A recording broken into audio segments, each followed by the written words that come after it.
ఈ పాపరాజీ, ఈ అటెన్షన్, ఈ రికగ్నిషన్ ఇదంతా నాకు కొత్త కాదు. ఇది మీ అందరికీ తెలుసు. కానీ వాళ్ళకి మీరు అదే అనుకుంటున్నారు కదా. వాసవి ఆనంద నిలయంలో నచ్చిన ఫ్లాట్ తీసుకొని ఎవరైతే జీవితాన్ని పరిపూర్ణం చేసుకుంటారో వారిని కూడా అందరూ సెలబ్రిటీలా చూస్తారు. వాసవి ఆనంద నిలయం, abode of happy living at LB Nagar. Think Hyderabad, think Vasavi. నమస్కారం, వార్తలకు స్వాగతం. ముందుగా ముఖ్యాంశాలు. Congress leader Jaggareddy press meet, పలు అంశాలపై వివరణ.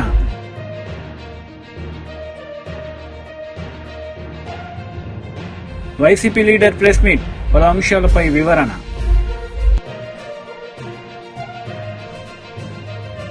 వైసీపీ లీడర్ మీడియా సమావేశం నిర్వహించారు. ఈ సందర్భంగా పలు అంశాలపై ఆయన మాట్లాడారు.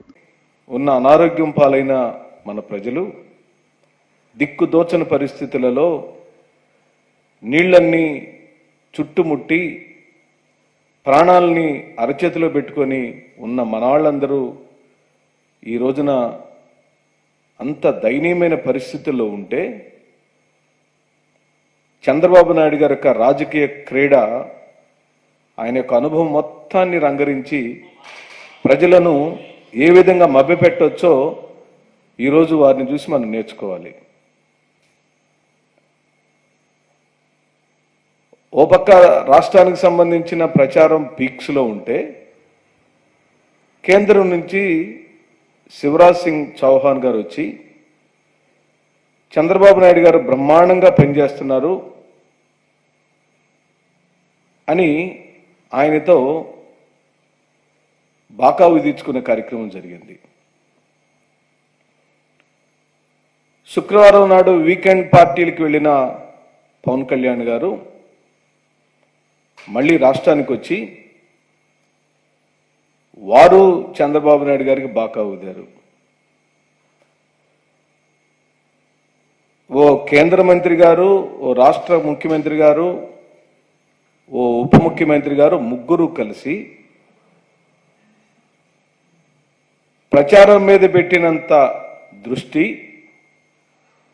సహాయక చర్యల విషయంలో నత్త నడక నడుస్తుంది ఈ ప్రభుత్వాన్ని బహిరంగంగా చెప్పడానికి మేము ఏమాత్రం సంకోచించడం లేదు. బాధపడుతున్నాం. బాధ్యత లేని ఈ ప్రభుత్వం తమ తప్పులను కప్పిపుచ్చుకునే దానికి అనేకమైన విన్యాసాలు జరుగుతున్నాయి. ప్రజలు ఎక్కడ తిరగబడి మాకు ముందుగానే సమాచారం ఎందుకు ఇవ్వలేదని వారికి అవగాహన కలిగితే ఎక్కడ వెంటబడి వీళ్ళ పని పడతారనని ముందుగానే గుడ్డగాల్చి నెత్తినేసిన చందంగా ప్రతిపక్షం మీద ఆ నెపాన్ని వేయటం కోసం నిన్నటి నుంచి ఓ ప్రయత్నం జరుగుతుంది. మేము ఇది రాజకీయ విమర్శలకు సమయం కాదు, కానీ మీ తప్పు ఇక్కడ ఉందా, వాతావరణం ఉధృతంగా జరిగిన తప్ప, లేదా ప్రభుత్వం యొక్క నిర్లక్ష్యమా, లేకపోతే పరిపాలన సారథ్యాన్ని వహిస్తున్న నాయకుడి యొక్క తప్పులు జరిగినాయి అనేది మనం ఇప్పుడు చూద్దాం. 28వ తారీఖు నాడు భారత విపత్తుల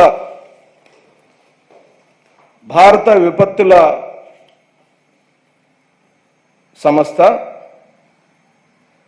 31వ తారీఖు కల్లా ఈ విధంగా అది వాయుగుండంగా మారి భారీ వర్షాలు, వరదలు వచ్చే ప్రమాదం ఉందని హెచ్చరించిన మాట వాస్తవమా కాదా? అదే 28వ తారీఖు నాడు మన రాష్ట్రంలో ఓ క్యాబినెట్ మీటింగ్ జరిగింది. క్యాబినెట్ మీటింగ్లో రివర్స్ టెండరింగ్ని ఎలా రద్దు చేయాలో నిర్ణయం మీద ప్రెస్ కాన్ఫరెన్సులు జరిగినాయి. చంద్రబాబు నాయుడు గారు కార్మిక శాఖ మీద రివ్యూ చేశారు.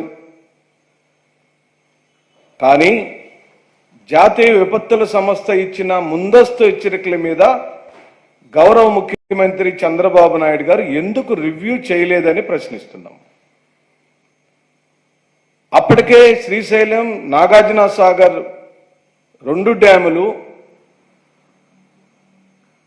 నీటి మట్టంకి సరిపడా నీటి నిల్వలు ఇప్పటికే ఉండినప్పుడు, పైనుంచి వరదలు వస్తున్నప్పుడు వాళ్ళు గేట్లు ఎత్తితే కృష్ణానదిలోకి నీళ్లు వస్తే ఎందుకు బ్యాక్ వాటర్ మెకానిజం మీరు చేయలేదని చెప్పి అడుగుతున్నాం. క్వశ్చనింగ్ ఏర్పాట్లు ఎందుకు చేయలేదని అడుగుతున్నాం. బుడమేరు నుంచి గేట్లు ఎత్తే కార్యక్రమం 31వ తారీఖు నాడు చేస్తాము అని బుడమేరు డిఈ కాంగ్రెస్ నేతలు మీడియా సమావేశం నిర్వహించారు. ఈ సందర్భంగా పలు అంశాలపై వారు మాట్లాడారు.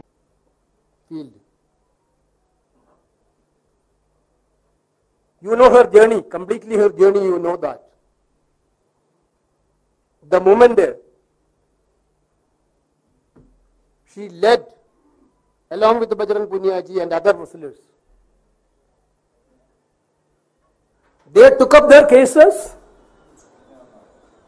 of self-respect, decency in their field, which is totally denied by the Wrestlers Association of India.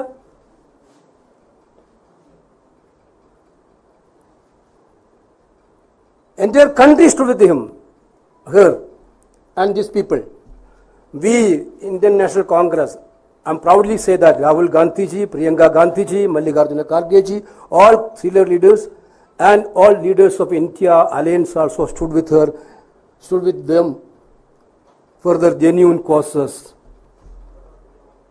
for fighting against the injustice which happened to them. Not only they stood for their field, they fought for the Kisan of this country. You can witness that.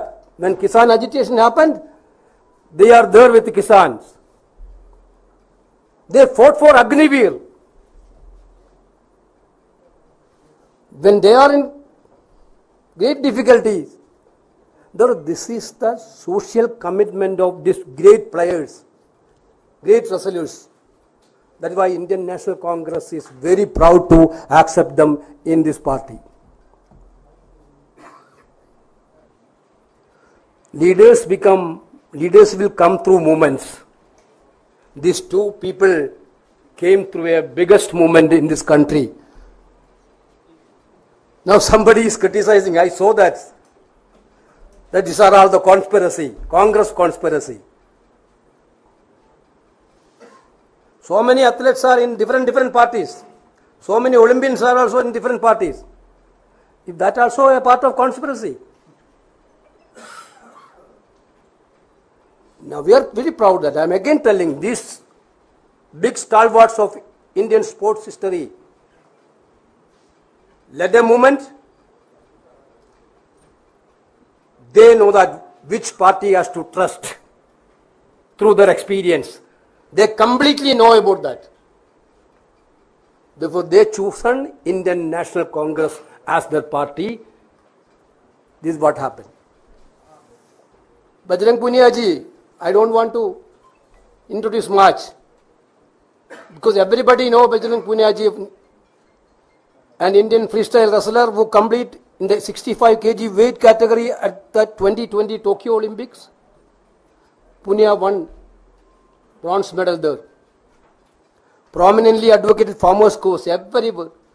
Now he requested, what was the request from himself? I am very much happy to say that. Our Congress President and Rahul Gandhi were also very much happy by hearing the request. He told, I need to have a platform in the party to work for the farmers of this country.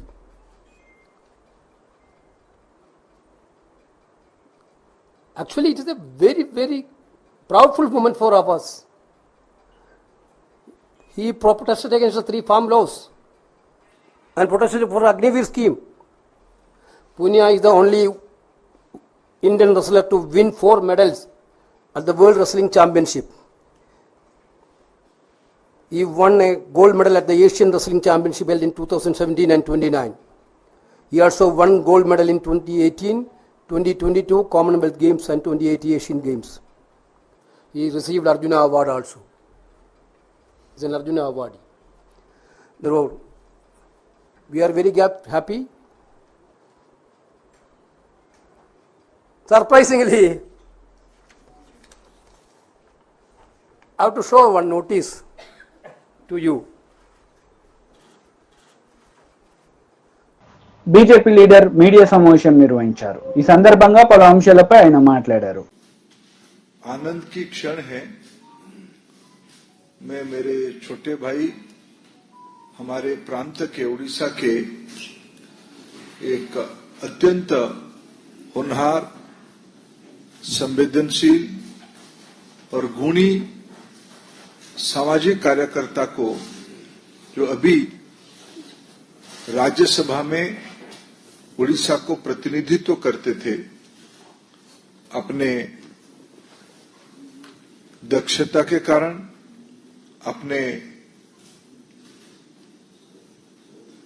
Articulation के कारण और अपने बौद्धिक क्षमता के कारण कम उम्र में भी उन्होंने पब्लिक पॉलिसी की दुनिया में एक अपना छाप बनाई है, अपना एक पहचान बनाई है।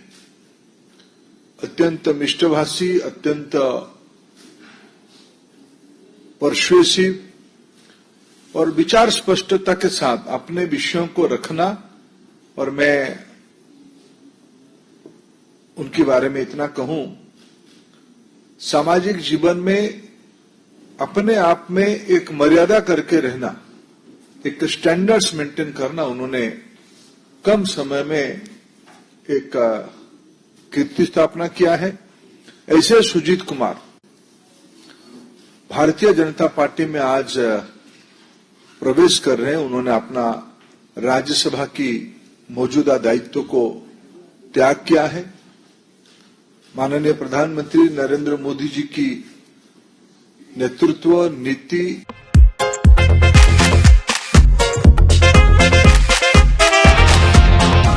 ఈ పాపరాజీ, ఈ అటెన్షన్, ఈ రికగ్నిషన్ ఇదంతా నాకు కొత్తేం కాదు. ఇది మీ అందరికీ తెలుసు. కానీ వాళ్ళకి మీరు అదే అనుకుంటున్నారు కదా. వాసవి ఆనంద నిలయంలో నచ్చిన ఫ్లాట్ తీసుకొని ఎవరైతే జీవితాన్ని పరిపూర్ణం చేసుకుంటారో వారిని కూడా అందరూ సెలబ్రిటీలా చూస్తారు. Vasavi Ananda Nilayam, abode of happy living at LB Nagar. Think Hyderabad, think Vasavi.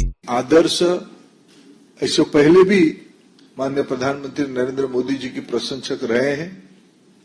एक प्रतिद्वंदी राजनीतिक पार्टी के सदस्य होने के बावजूद जब राज्यसभा में नहीं थे तब भी हम लोग जब कभी मिलते थे, उड़ीसा की विकास के बारे में पिछले 10 साल में जिस प्रकार के मोदी जी के प्रयास हुए हैं उसकी वो प्रशंसक रहे हैं, उसकी वो शुभेच्छु रहे हैं। उनके मन में सदैव हमारे राज्य उड़ीसा कैसे विकसित हो, विशेष करके जिस जिले से वो आते हैं उस जिले की एक मौलिक स्ट्रक्चरल रिफॉर्म हो, कृषि हो, वहां के पिछड़े समाज के लोग हों, जनजाति हो, अनुसूचित जाति हो, ऐसे लोगों की, गरीबों के कल्याण के लिए उनके मन में सदैव एक तत्परता और व्यग्रता रहती थी।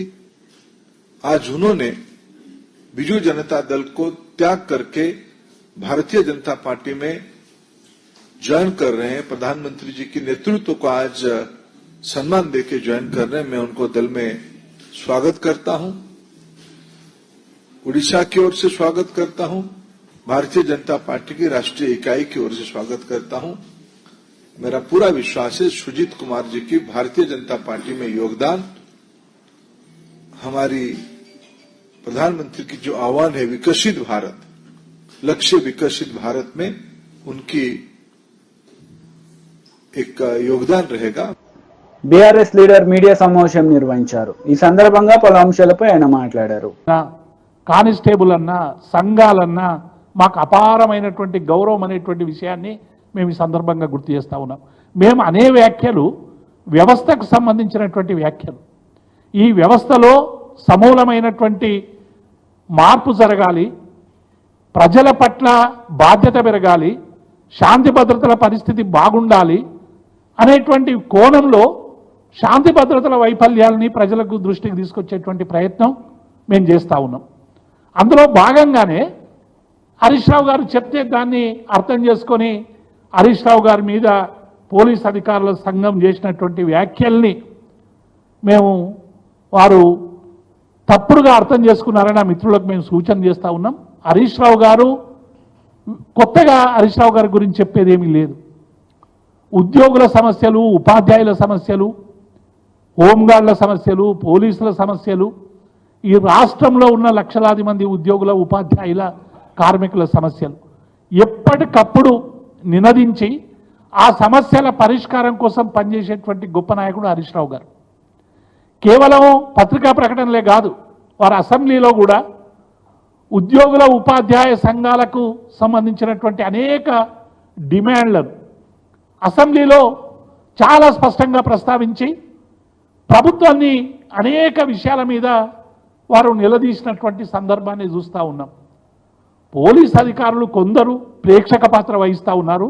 ఉదాహరణకి మొన్న ఖమ్మంలో వరద బాధితుల్ని హరీష్ రావు గారు పలకరించడానికి పోయినప్పుడు, ఒక మాజీ మంత్రులు వస్తున్నప్పుడు, బీఆర్ఎస్ పార్టీకి సంబంధించిన నాయకులు వస్తున్నప్పుడు ఎట్లా ఉండాలి, శాంతి భద్రతలకు సంబంధించినటువంటి సమస్య అనేటువంటి విషయంలో అవగాహన రాహిత్యంతో సరైనటువంటి బందోబస్తు లేకుండా కేవలం ఒక కానిస్టేబుల్, ఒక హోంగార్డును మాత్రమే ఎస్కాట్గా పెట్టి సిఐలు, ఎస్ఐలు ప్రేక్షక పాత్ర వహిస్తుంటే మా హరీష్ రావు గారి మీద, మిగతా ప్రజాప్రతినిధుల కార్ల మీద దాడి జరిగింది.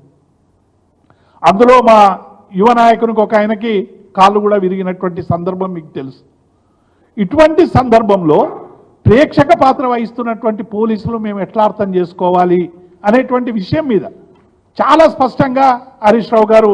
కాంగ్రెస్ నేతలు మీడియా సమావేశం నిర్వహించారు. ఈ సందర్భంగా పలు అంశాలపై వారు మాట్లాడారు. రేవంత్ రెడ్డి గారు, క్యాబినెట్ మంత్రులు, ఆ గవర్నమెంట్ ఒక భాగం అయితే ఇక్కడ ఇప్పుడు మహేష్ కుమార్ గౌడ్ పిసిసి ప్రెసిడెంట్గా ఇదొక టీం.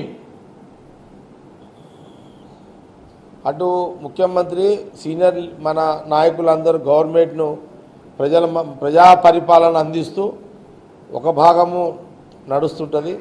ఇటు పార్టీ పరంగా మహేష్ కుమార్ గౌడ్ పిసిసి ప్రెసిడెంట్గా ఇక్కడ సీఎం రేవంత్ రెడ్డి గారిని, అట్లాగే క్యాబినెట్ మినిస్టర్లని, ఇక్కడ పార్టీలో ఉన్నటువంటి సీనియర్ లీడర్లని, ఇక్కడ ఉన్న కార్యకర్తలను గ్రామ స్థాయి, మండల స్థాయి, నియోజకవర్గ స్థాయి నుంచి ఉన్న కార్యకర్తలని కోఆర్డినేషన్, గాంధీ భవన్ యొక్క కోఆర్డినేషన్ చేసుకునే ఒక ప్రక్రియలో ఇదొక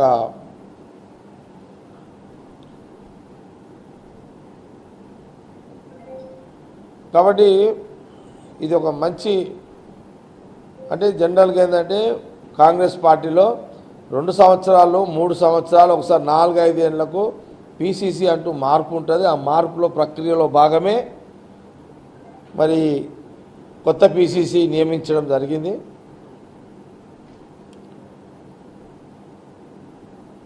నేను కొన్ని సందర్భాల్లో వార్తలు కూడా వినడం జరిగింది. ముఖ్యమంత్రి గారు కూడా 3 ఏళ్ళు అయిపోయింది, కొత్త పిసిసికి పెట్టండి అని వారు కూడా చెప్పిన సందర్భంలో నేను మీడియాలోనే చూడడం కూడా జరిగింది. ఇవన్నీ కూడా జోడీకరించి, అందరి ఆలోచన జోడీకరించి మరి కొత్త పిసిసి మహేష్ కుమార్ గౌడ్ని నిన్న కేసీ వేణుగోపాల్ గారు ప్రకటించడం జరిగింది. మన అందరు కూడా తెలిసిన విషయమే.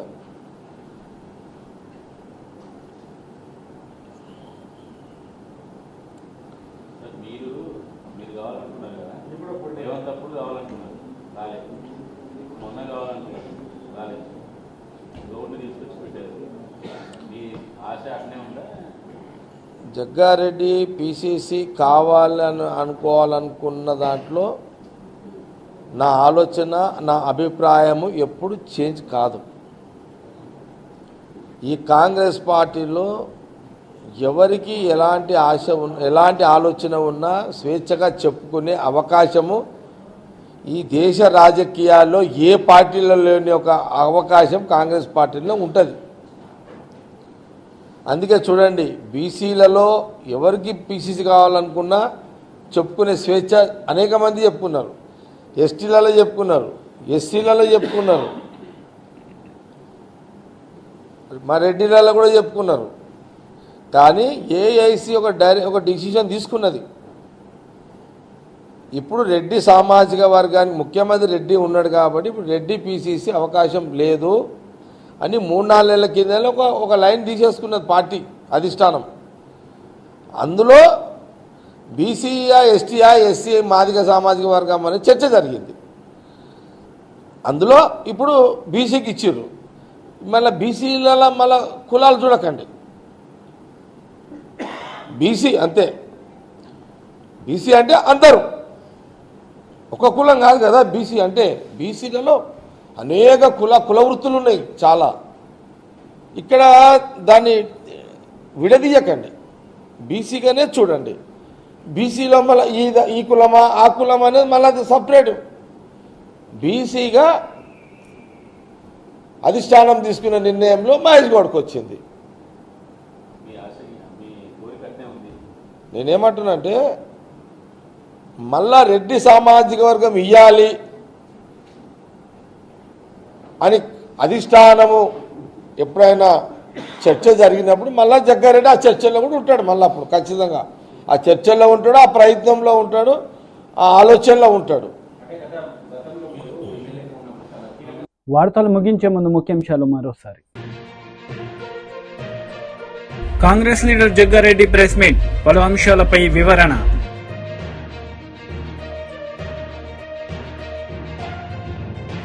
వైసీపీ లీడర్ ప్రెస్ మీట్, పలు అంశాలపై వివరణ.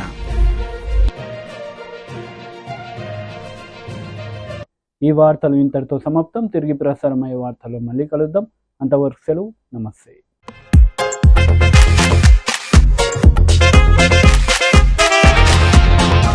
ఈ పాపరాజీ, ఈ అటెన్షన్, ఈ రికగ్నిషన్ ఇదంతా నాకు కొత్త కాదు. ఇది మీ అందరికీ తెలుసు. కానీ వాళ్ళకి మీరు అదే అనుకుంటున్నారు కదా. వాసవి ఆనంద నిలయంలో నచ్చిన ఫ్లాట్ తీసుకొని ఎవరైతే జీవితాన్ని పరిపూర్ణం చేసుకుంటారో వారిని కూడా అందరూ సెలబ్రిటీలా చూస్తారు. Vasavi Anand Nilayam, abode of happy living at LB Nagar. Think Hyderabad, think Vasavi.